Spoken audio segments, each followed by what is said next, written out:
नमस्कार दोस्तों, आज के इस छोटे से वीडियो के अंदर हम लोग डिटेल में एनालिसिस करने वाले हैं वृंदावन प्लांटेशन लिमिटेड के आईपीओ का कि क्या हमें इस आईपीओ को अप्लाई करना चाहिए या तो फिर हमें इसे अवॉइड करना चाहिए। और अगर हम लोग इस आईपीओ को अप्लाई करते हैं तो क्या सिर्फ और सिर्फ लिस्टिंग इन पाने के लिए इसे अप्लाई करना चाहिए या तो फिर लॉन्ग टर्म इन्वेस्टमेंट के लिए इसे अप्लाई करना चाहिए। तो चलिए सारी की सारी बातों को मैं क्लियर करता हूँ आज के इस वीडियो के अंदर। तो हम लोग चलते ही सीधे ही हमारी स्क्रीन की ओर।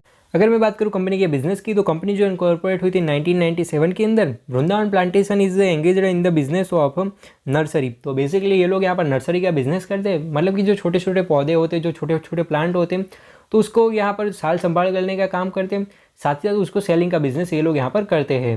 अब हम लोग बात कर लेते हैं आईपीओ की इंपॉर्टेंट डेट्स और डिटेल की। तो आईपीओ जो यहाँ पर 30 अक्टूबर के दिन ओपन होगा, वही 1 नवंबर के दिन ही आईपीओ यहाँ पर क्लोज हो जाएगा। अगर मैं बात करूँ प्राइस बैंड की, तो 108 रुपये पर शेयर का यहाँ पर प्राइस बैंड रखा गया है।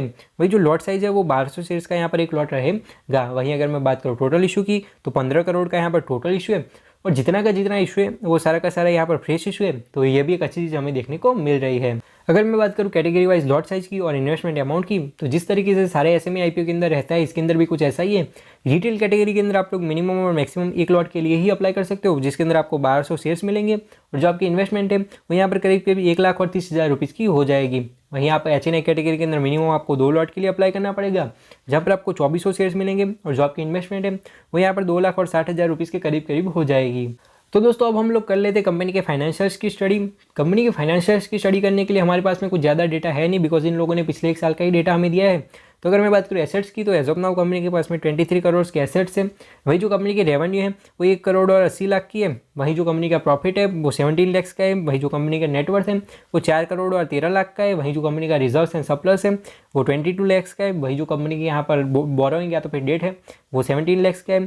तो कंपनी छोटी है तो उस हिसाब से ही सारे आंकड़े हैं, लेकिन कंपनी का जो प्रॉफिट है वो काफ़ी कम है।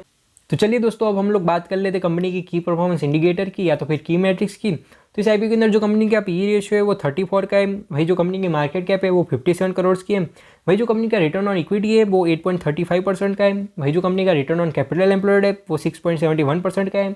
तो सारे के सारे आंकड़े हमें ठीक ठाक से देखने को मिल रहे हैं, बिकॉज कंपनी का पी रेशियो थोड़ा सा ज़्यादा है। वहीं लोगों का जो ROE है वो काफ़ी कम है। वही जो कंपनी का डेट टू इक्विटी रेशियो है वो 0.47 का है।